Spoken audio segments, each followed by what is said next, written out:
Squad Cars.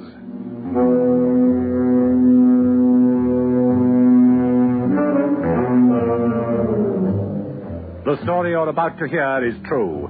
Details are supplied from official case files by the South African police. Only names and places have been changed to protect innocent people involved.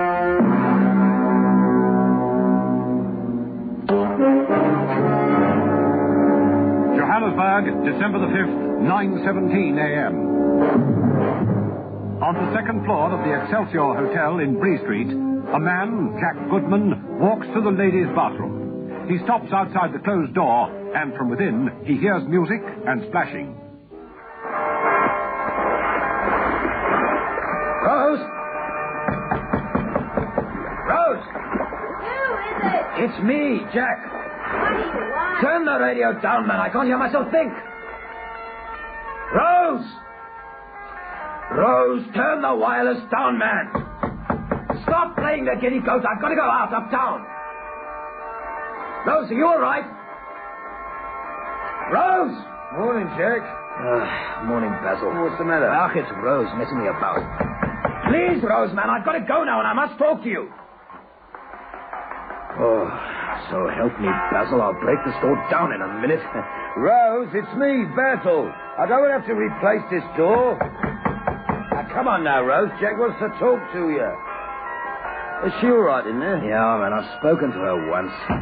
Rose, for goodness sake! Not like Rose to play games. You don't know her like I know her. Rose, if you don't answer, I'm going to have to open the door. There's something wrong. Never. Now, what am I going to do? Well, what's the matter? Well, I can't get the key in from this side. You see, the key's in the lock on the other side. We're going to have to break it down. Rose, I'll break your neck if you're having us on. Now, come on, Jack. Use your shoulder. Right. Together. Yep. Again. One more. Rose. For Pete's sake, Rose. No, don't touch her. Why? Not unless you want a shock. You mean the radio? Yeah, of course. I told her about bringing that radio in here. She wouldn't listen. Oh, I better get a doctor. Yeah. It won't do much good, though. Must tell the police as well. The police? Of course. You stay here. I'll go phone. 9:32 a.m. Having filled in his SAP 280 form with the details of the call, the constable who received it takes it through to the Frequency 1 transmitting room and hands it to the control operator. Right, Constable. Control to car 5. Come in, number 5. Over. 5 to control. I'm receiving you. Over. State your position, please. Over. We're cruising south down Troy Street between President and Market Streets. Over. Proceed to the Excelsior Hotel in Bree Street. Investigate a report that a woman has been electrocuted in her bath. Over. 5 to control. Received. Over and out. 9:36 a.m. Constables Gallagher and Cachet, the crew of squad car number 5, arrive at their destination. The owner, Basil Raphael, meets them and takes them upstairs to where the tragedy has occurred. She's a resident here. She and her husband have been with me for about 2.5 years, on and off. Did you call a doctor? Oh, yeah, just as a matter of course. Nothing he could do. Did you apply artificial respiration? No. You should have. That's the first thing to do. Oh, I didn't think about that. She was lying in the bath with her head under water. Naturally, I presume she was dead. How did it happen? She always took a radio in the bathroom with her. Well, a portable wouldn't kill her. That's not a portable. Well, leastways it is, but it runs off the mains. It's a little table radio. Well, she was asking for it, wasn't she? She was told about it often enough, but she wouldn't listen. She used to laugh. This is it. Good morning, officer. Morning. Oh, this is Mr. Goodman, Rosie's husband. Is a doctor here? No, not yet. Well, let's have a look. Here, is this radio safe? Well, it is now. I turned it off with the switch. I don't know. The silly things people do. Didn't she know it was dangerous? Well, heaven knows I told her often enough. Very strong-willed was Rose. What's the procedure, Constable? The doctor must see her first. And then? We'll get an ambulance to take her to the mortuary. Is that necessary? Yes, I'm afraid it is. They'll do a post-mortem as a matter of routine. It's always the way in cases like this.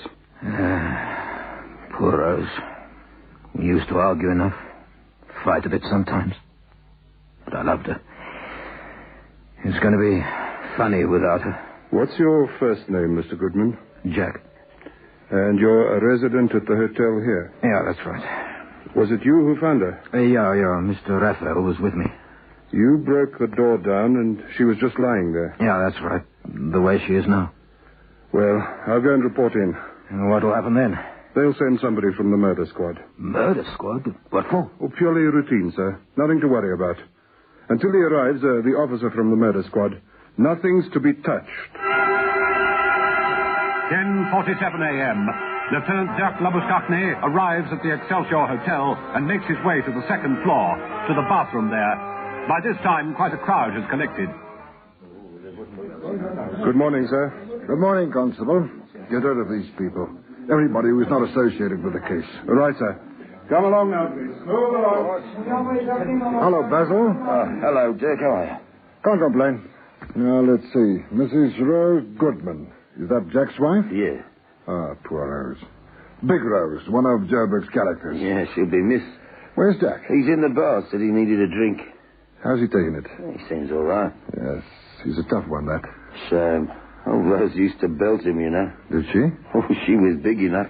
She had a right hook that would have made any of the tail wheels envious. Do they fight a lot? Well, you know how it is with people like that. Hard gamblers, hard drinkers. Everything they do in a big way. If they have a quarrel, it's a vendetta. Everything larger than life. Do you think this accident is kosher? Oh, what do you mean? Couldn't be a put-up job? Oh, you cops, talk about nasty minds. I was there when it happened. Well, almost there. I was just coming along the balcony from the lift, and I see Jack knocking on the bathroom door. I heard him asking her to turn the radio down. I had a little laugh to myself because, well, you know how it was between those two. 1 minute they was all lovey-dovey, the next they were trying to knock the stuffing out of each other. And Rose was always clowning around. Wouldn't have been Rose if she wasn't. I saw Jack getting all desperate. You know how worked up he gets. And I thought it was Rose having him on. When she didn't answer me, I knew there was something wrong. Had to break the door down, eh? Well, the key was on the inside. I couldn't get my key in. Well, we'll just take some routine photographs when members of my staff arrive, and I'll take the radio. You'll need that for the inquest, will you? Yeah. Exhibit A. I suppose because she was in the water, the shock was much greater, eh? Yes. Yeah. I'm not very scientifically inclined. I don't understand it. How does it work? Well, if you touch the bare wire with your finger in ordinary circumstances, you'll get a shock. But it's more than likely that you'd survive. Why? Well, in the first place, the shock, 10 to 1, would knock your hand away, breaking the contact. Yeah. In the second place, only a very small area of your body is involved. So the resistance to the current is much higher. Yeah, I see. Now, take poor Rose. Now, she was sitting in a bath full of water. She must have touched a live connection with her hand, and practically her whole body conducted electricity. Water being such a good conductor.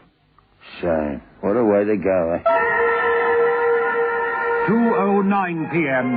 The Murder Squad headquarters, Brixton. Lieutenant Labuschagne walks into a workshop and addresses Sergeant Liebenberg. Good afternoon, Sergeant. Afternoon, sir. And, how did you get on Saturday? Oh, we won 22 points to 19. Sounds like a tight game. Was terrific. What can I do for you? You want your radio fixed, sir? No. I want you to have a look at this. And, tell me what's wrong with it. Doesn't work, eh? No, it works all right, I think. But be careful. There's some kind of short on it. It killed a woman in her bath this morning. Oh? Well, that was bad luck. Yeah, well, I'm wondering. This is a woman who's been taking this radio into the bathroom with her every morning for the last couple of years. And all of a sudden, she's electrocuted. Silly thing to do. Now, why this morning? Why not yesterday morning? Why didn't it happen 6 months ago? Do you suspect foul play? You know, Sergeant, very often something has said to me that all isn't well. It's something that sits on my shoulder and whispers in my ear. Some folks might call it sixth sense. I don't know what it is, but I've got it. I want you to have a look at this radio for me. Sure. I want to know how the deceased, a woman called Rose Goodman, came to get a fatal shock off this radio. Easily done if she was fiddling with it with wet hands. It happens in kitchens very often, turning the electric kettle off or the iron. Well, I don't know much about these things, but I would have thought that she'd need to touch a live wire or something. Now, anybody can see there isn't one. Not visibly, anyway. Well, let's have a look. We'll plug it in for a start and switch it on. Careful, man. I'll watch it. I'll use this to see if there's any current about. No. Nothing here. Let's see on this side. No, nothing here either. So we'll switch it off. Now, open the pack and see what we can find here. Run some juice through it. Give it a touch here and... No. Oh, that's all right. And here... Hey? That's funny. What is it? This spindle's live. Now, what's that for? Oh, it's the volume control. Is that the spindle to which the volume control knob is attached? Yes. So, if I touch the knob, I'll get a shock. I don't see how you could. The knob's plastic. Oh. But there's something funny here, sir. Somebody's made a mess of this. Why? Well, there's a lead from the power input, a little wire, soldered onto the volume control spindle. Now, what's that? The earth? Never. Now, the earth goes along the wire to the power source, the plug. So, what's this extra bit of wire for? Somebody's been monkeying with this radio. Recently, too. See, the solder's new.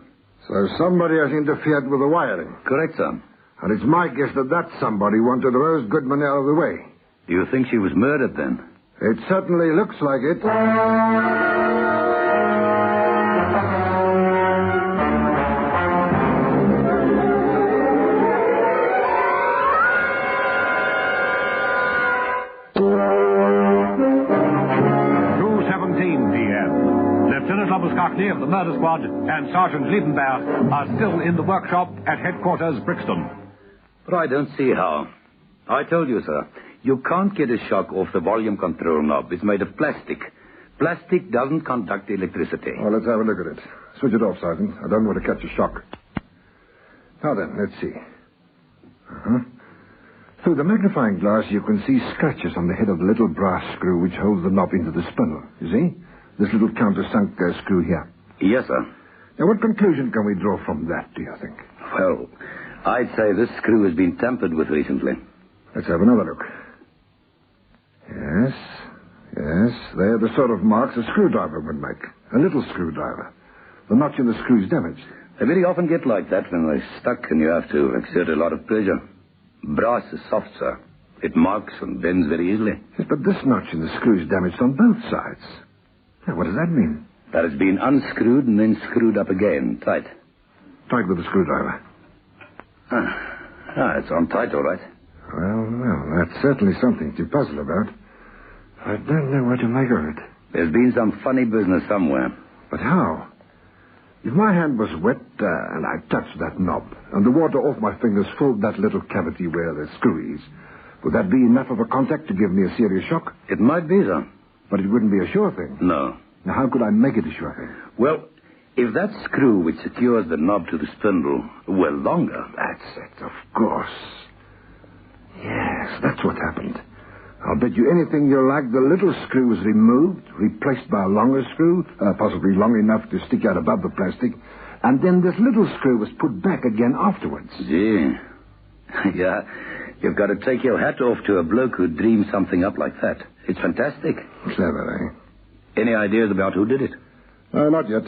But I should have before I'm much older. 4:03 p.m. Upon his return to the Excelsior Hotel with various members of the robbery squad staff, Lieutenant Lobuskakny asks the owner, Basil Raphael, to accompany him to the scene of Rose Goodman's death. I want you to show us where Rose Goodman would have plugged her radio in. Oh, that's easy. There's always the same wall plug in the passage. The one the boys use for their vacuum cleaners. Yeah, this one here. She plugged the radio in here, and the flex went under the bathroom door. Right. Sergeant. Sir? I want that plug checked for fingerprints. Right, sir. Now, is there somewhere you and I can have a little private chat, Basil? Oh, sure. Number 28's vacant. We can go in there. Come on. Right.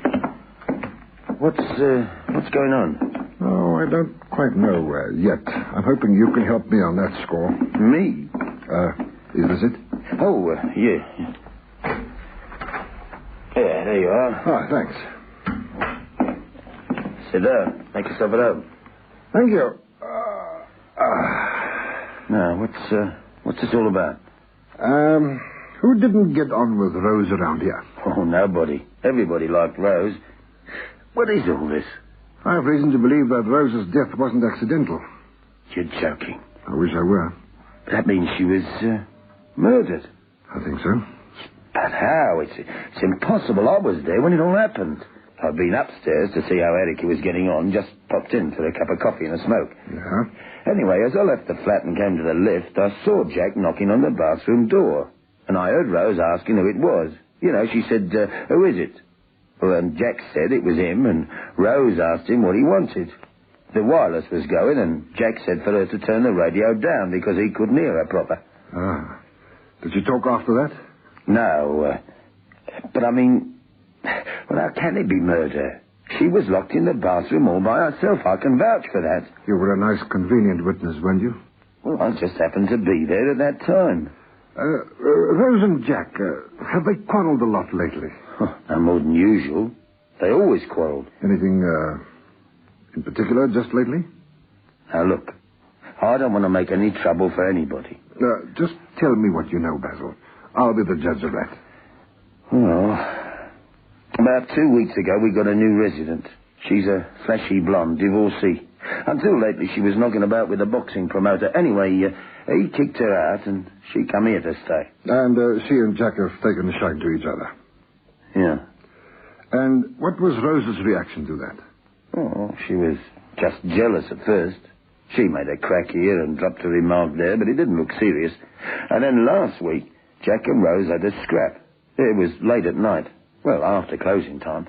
And I could hear the furniture going and the yelling. I had to separate them. Who was winning? And Rose. She's a big woman. I tell you, I wouldn't like her to clout me. Do things simmer down after that? On the surface, yeah. But you reckon things were cooking up underneath? Oh, when you've been in the hotel business as long as I have, you get to know people pretty well. You're aware of atmospheres. So, what do you think happened after the fight? Jack and the blonde still fancy each other, but he was terrified of Rose. He was remembering the hiding she'd given him. She really stitched him up, eh? Yeah. If it hadn't been so serious, it would have been funny. Anything else you can tell me? I think I've said too much as it is. Who has the room next to the Goodmans? Which side? Nearest the bathroom. Let me see. Yes, Jean Norgard. What does she do? Oh, she's a hostess at a club. Is she here now?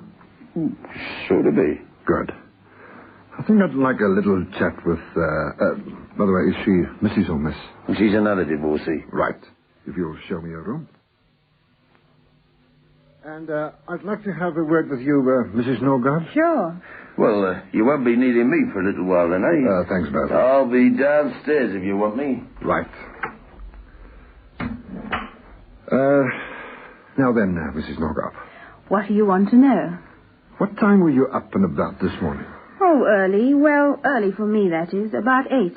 I had a terrible night last night. Couldn't sleep. Was there noise from next door? No, not last night. I think it must have been something I ate. Did you see anything of Mr. and Mrs. Goodman this morning? Yes, I saw them both. Under what circumstances? What were they doing? Well, I saw Jack first. I'd been in the other bathroom, and I came out and bumped into Jack, going into the other one, the other ladies. Oh, morning, Jack. Oh, morning, Jean. Taking Rose's radio into the bathroom for her? Yeah. I thought I'd spoil her a bit today, run a bath and have her radio going, just the way she likes it. That's very sweet. Nobody ever looked after me like that. Because you've been backing losers, that's why. Yeah, I need a change of luck. That's all we said to each other. Did Jack usually put the radio in the bathroom for Rose? I never saw him do it before. And you saw Rose go to the bathroom? Yes. My door was open, and I heard Jack talking as he led Rose into the bathroom. They were laughing. I don't know what he said, and I don't know what they were laughing about. Was the radio going at the time? Yes, full bore. Uh-huh. Now, what do you think they were talking about as they went to the bathroom? Well, I suppose he was showing off, wanting a pat on the back for being a sweet husband, for spoiling her. I see. All right, Mrs. Norgard, thanks for your help. Help? Oh, yes, undoubtedly.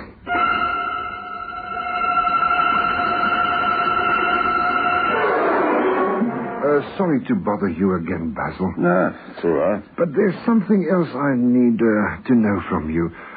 Who actually called the flying squad? Well, I did. Did you leave Jack with Rose while you went downstairs?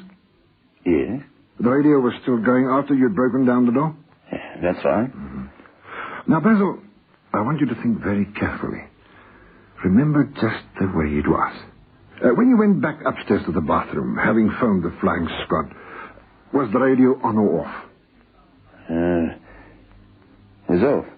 Are you sure? I'm positive. It was making such a row when we broke the door down that normal conversation was quite difficult. Yet it was definitely off when I got back. Right. Well, I think it's time I had a little chat with Mr. Jack Goodman. Yeah, but I don't understand what's going on. I think I've got a pretty clean picture of the way it was. You think Jack killed Rose? I don't think. I know he did. But how? I know that, too. Sergeant. Sir? Did you check that plug for prints? Oh, yes, sir. There is a thumbprint on the switch. Clear and distinctive? Oh, yes, sir. A double loop. Right. Now, come with me, please. Yes, sir. Right, here we are.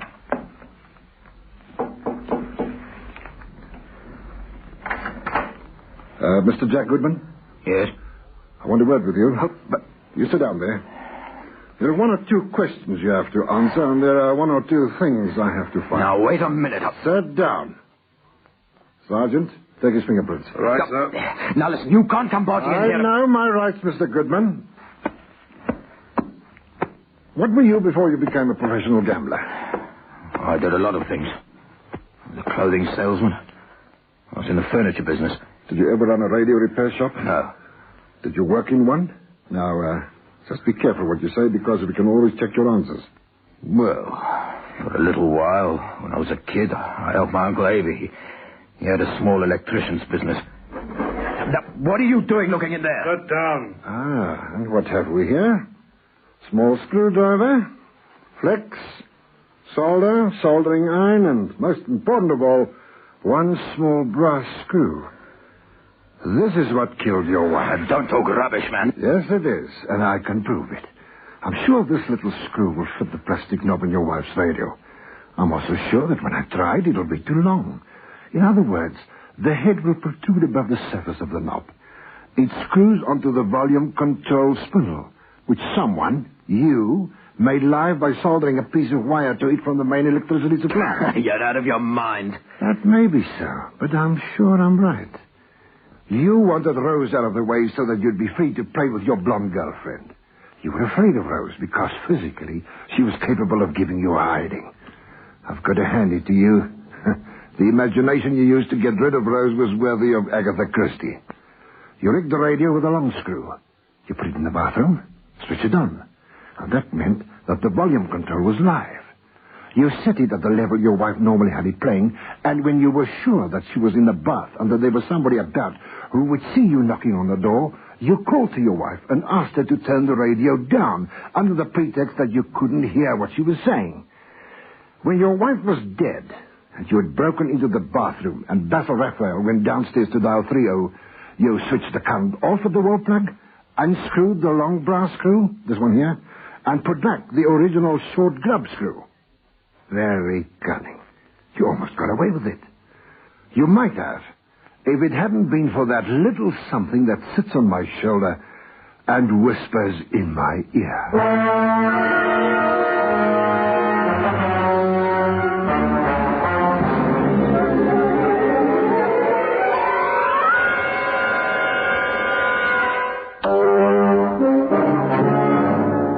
Besides a policeman's intuition, there were other factors which led to Jack Goodman's conviction. The crime laboratories proved that the wire in the radio, which had been soldered onto the volume control spindle to render the knob lethal, was the same as the wire found in the drawer of the bedside table in Goodman's hotel room. The solder matched, too, and the thumbprint was Goodman's. After a lengthy trial, Goodman was condemned to death. He was subsequently hanged. They prowl the empty streets at night, waiting. In fast cars, on foot, living with crime and violence, these men are on duty 24 hours out of every 24. They face dangers at every turn, expecting nothing less. They protect the people of South Africa. These are the men of Squad Cars.